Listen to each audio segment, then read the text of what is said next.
en el patio de atrás. Bienvenido.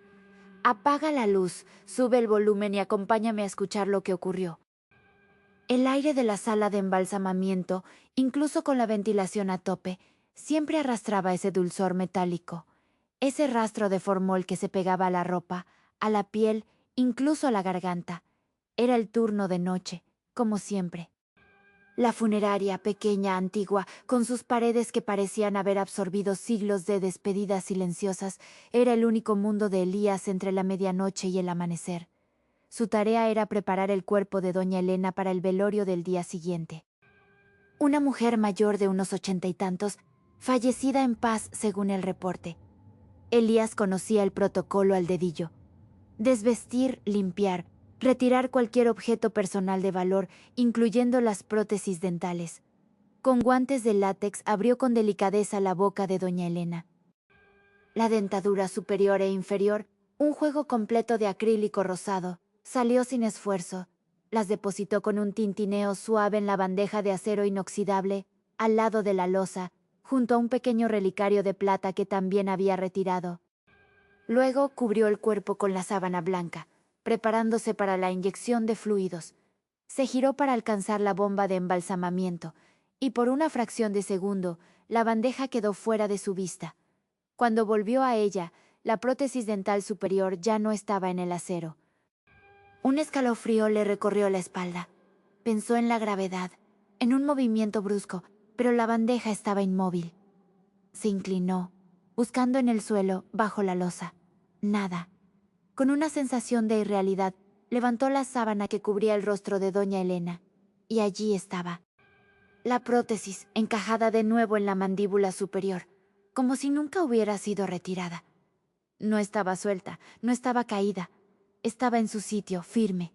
Elías se frotó los ojos, incrédulo. El cansancio, sin duda, la mente jugaba trucos en las horas muertas. Con un suspiro, la retiró de nuevo. Esta vez, la envolvió en una gasa y la guardó en el cajón más alto de un carrito de instrumental, cerrándolo con llave. No iba a haber más fantasmas, no esta noche. Elías intentó sacudirse la extraña sensación. Atribuyó el incidente a una mezcla de fatiga y la soledad de la noche. Se concentró en el trabajo. Conectó la bomba, preparó los químicos. La sala se llenó con el zumbido monótono del motor y el olor acre del formol, que ahora parecía más intenso que de costumbre. Mientras palpaba la arteria carótida para insertar el trocar, sintió algo inusual. La piel de doña Elena estaba fría, sí, como era de esperar, pero era un frío distinto. No el frío inerte de un cuerpo que ha estado en la cámara. Era un frío que parecía irradiar, un frío que calaba los guantes y llegaba a los huesos de su propia mano. Un frío que no se disipaba con el leve calor ambiente de la sala. Se detuvo un momento, apoyando la palma de su mano enguantada sobre el pecho de la difunta. El frío era profundo, persistente. Era como si el cuerpo estuviera atrayendo el frío del aire, concentrándolo. Esto no era normal. Los cuerpos, después de un tiempo fuera de la cámara, solían igualar la temperatura ambiente o incluso calentarse ligeramente con los fluidos de embalsamamiento. Este cuerpo, sin embargo, parecía resistirse a cualquier atisbo de calor. Elías incluso pensó en llamar a Javier, el otro preparador, que estaba de guardia en su casa, pero se contuvo. ¿Qué le diría? ¿Que un cadáver estaba inusualmente frío? Sonaba ridículo. Javier se reiría o peor, pensaría que se estaba volviendo loco. Decidió continuar, intentando ignorar la sensación, pero el frío se mantenía, como una presencia silenciosa que envolvía la loza y a la mujer sobre ella. Con el formol circulando por las venas de doña Elena, Elías se dedicó a la preparación estética. Era un trabajo delicado que requería atención al detalle y un respeto casi reverencial. Mientras limpiaba y arreglaba las manos de la difunta, notó algo en la mano izquierda. Había una pequeña cicatriz en el dorso, justo entre el pulgar y el índice. Una marca antigua, casi imperceptible, de esas que se ganan con el tiempo y el trabajo manual. Pero esta noche, esa cicatriz parecía diferente. Tenía un tono rojizo sutil, como si la herida se hubiera cerrado hacía apenas unas horas. no décadas. No era una herida abierta, no sangraba, pero el contraste con la piel pálida del resto de la mano era inquietante. Elías la tocó con la punta de su guante. No había hinchazón, ni calor. Solo ese color anómalo. Se acercó más, casi pegando la nariz a la mano, tratando de entender. ¿Era un truco de la luz fluorescente de la sala? ¿O quizás el formol, al circular, estaba reavivando antiguos capilares superficiales? Intentó convencerse de esto último, aunque nunca había visto un efecto así. La idea de que una cicatriz antigua pudiera cobrar vida, aunque fuera solo en apariencia, era demasiado perturbadora. Elías se obligó a seguir adelante. Había mucho que hacer antes del amanecer, y cada minuto que pasaba, la presión aumentaba. La familia de doña Elena era numerosa y respetada en el pueblo. No podía permitirse ningún error, ninguna dilación. La imagen de esa cicatriz, sin embargo, se le quedó grabada. Una pequeña mancha roja en el lienzo pálido de la muerte, un detalle que se negaba a ser ignorado. El proceso de embalsamamiento continuó. El zumbido de la bomba se mezclaba con el goteo rítmico de los fluidos. La sala, antes solo llena del silencio de la noche, ahora tenía su propia banda sonora macabra. Fue entonces cuando Elías empezó a escuchar algo más. Al principio lo atribuyó a las tuberías viejas de la funeraria, a los crujidos de la madera, al viento colándose por alguna rendija. Pero el sonido era más cercano, más gutural. Un murmullo bajo, casi un susurro arrastrado, que parecía venir de la zona de la cabeza de doña Elena. Se detuvo, la jeringa de maquillaje en la mano. El zumbido de la bomba era constante, el goteo también, pero debajo de eso había algo más. Era como si alguien intentara hablar con la boca llena o con la garganta reseca. Un sonido ahogado, ininteligible, pero inconfundiblemente vocal. Elías contuvo la respiración, tensando todos sus músculos. Escuchó con atención, el corazón latiéndole fuerte contra las costillas. El murmullo cesó por un instante, y un silencio pesado llenó la sala. Luego volvió, más claro esta vez, aunque aún indescifrable. Era como si las palabras se formaran en el aire, pero se disolvieran antes de llegar a sus oídos. Se acercó lentamente al rostro de doña Elena, la linterna de mano en alto iluminando cada pliegue, cada sombra. No había nada. La boca de la difunta estaba cerrada, su expresión serena. Elías sacudió la cabeza intentando disipar la fantasía. El formol pensó. Los vapores.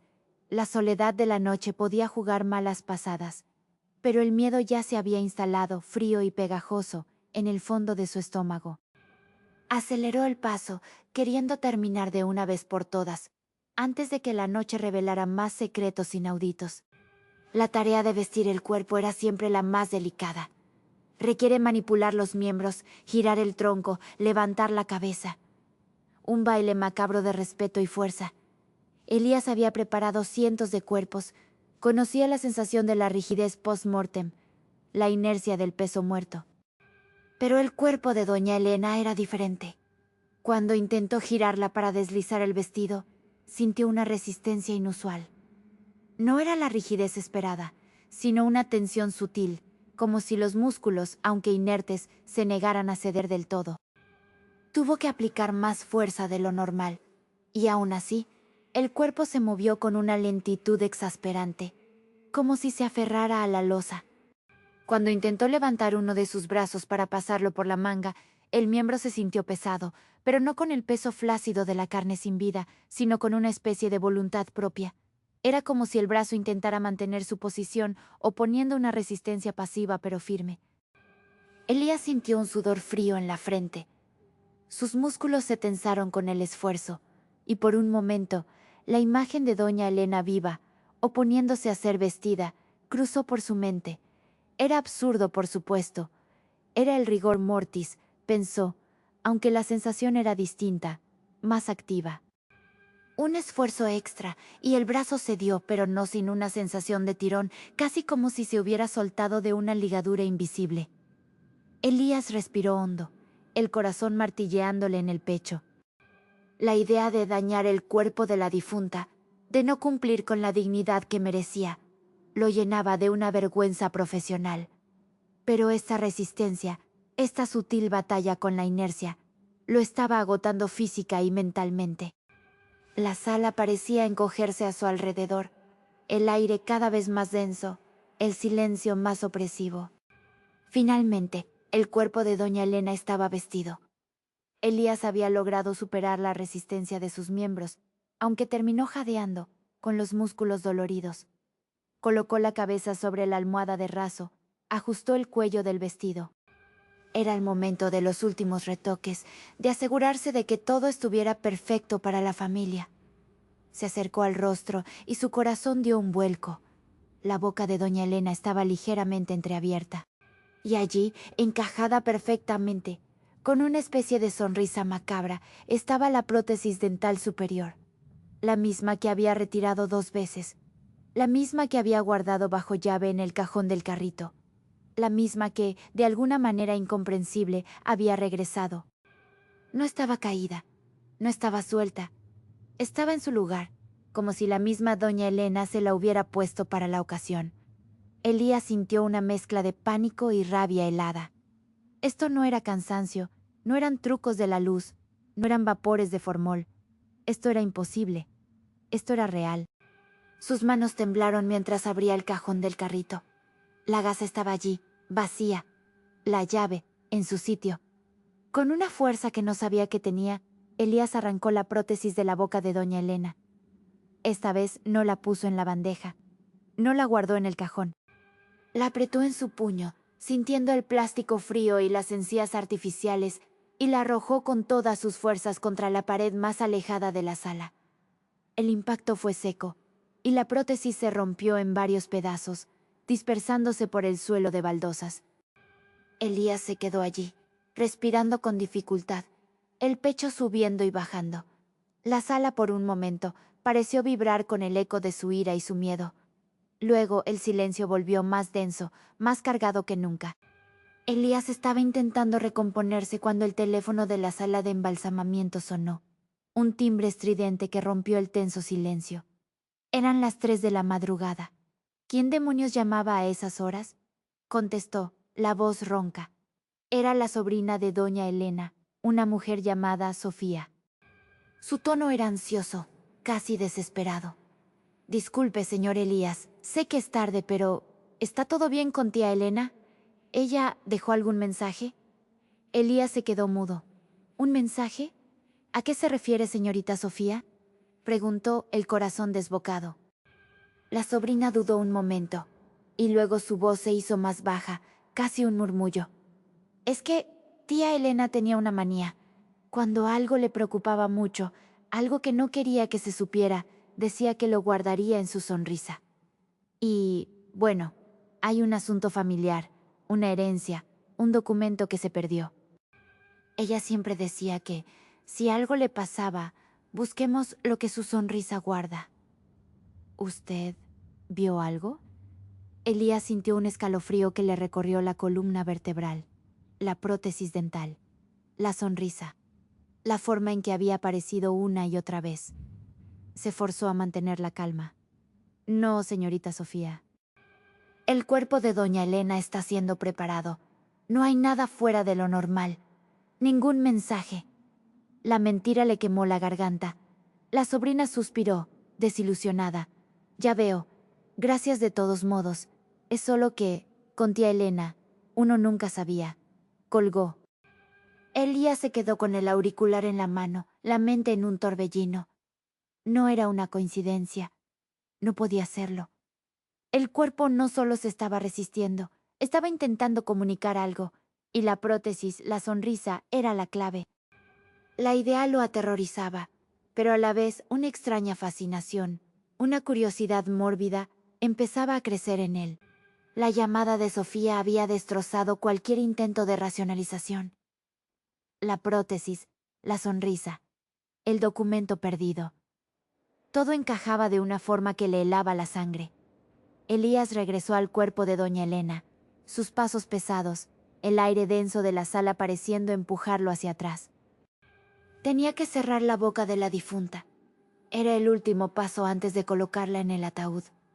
Con una mezcla de temor y una extraña determinación, Se inclinó sobre el rostro de la mujer. Sus dedos enguantados se posaron en la mandíbula inferior, preparándose para forzarla suavemente hacia arriba y sellar la expresión de paz. En ese instante, sintió un roce.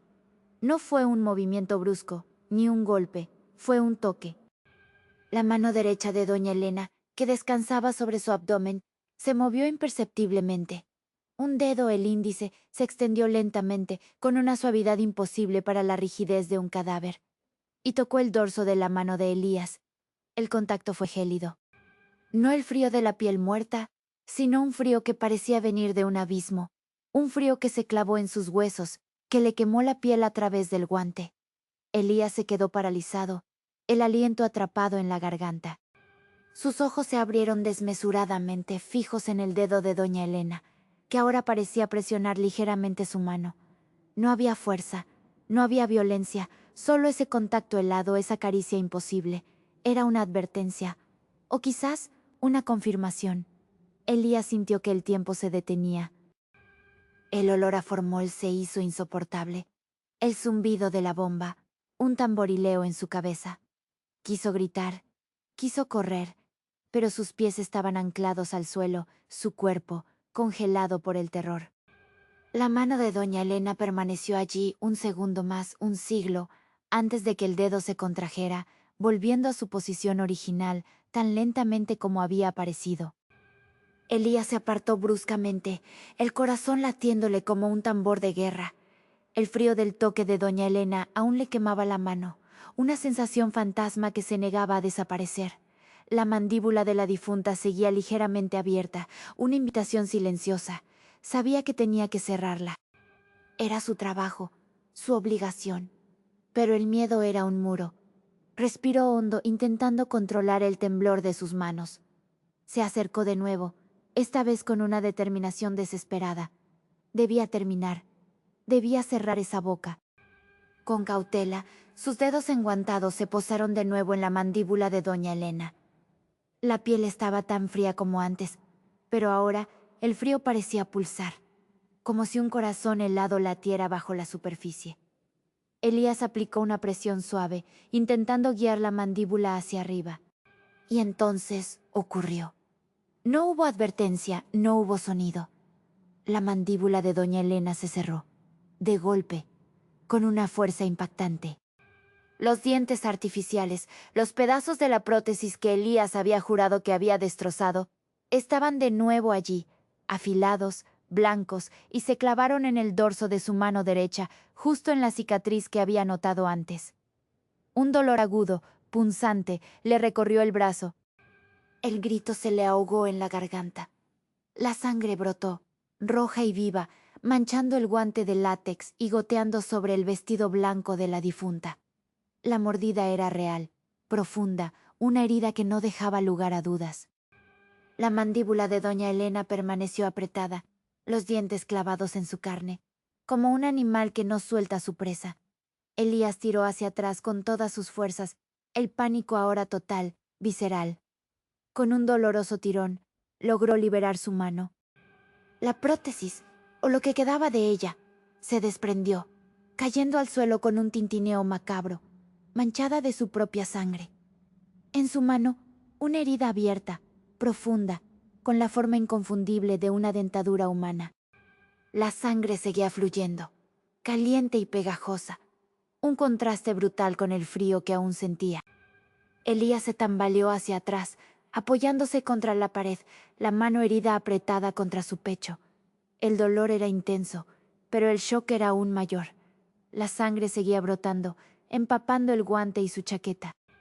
Con manos temblorosas, rasgó el guante y se quitó la chaqueta. Luego corrió al botiquín.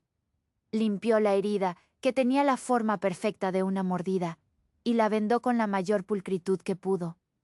No podía ir a un hospital. ¿Qué diría? ¿Que un cadáver lo había mordido? Nadie le creería. Terminaría en un psiquiátrico, o peor, acusado de negligencia criminal. Con la mano vendada y el rostro pálido, Elías regresó a la sala. Los pedazos de la prótesis dental estaban en el suelo, pero ahora parecían inertes, inofensivos. La boca de doña Elena estaba cerrada, finalmente. La expresión, aunque serena, ahora le parecía una burla.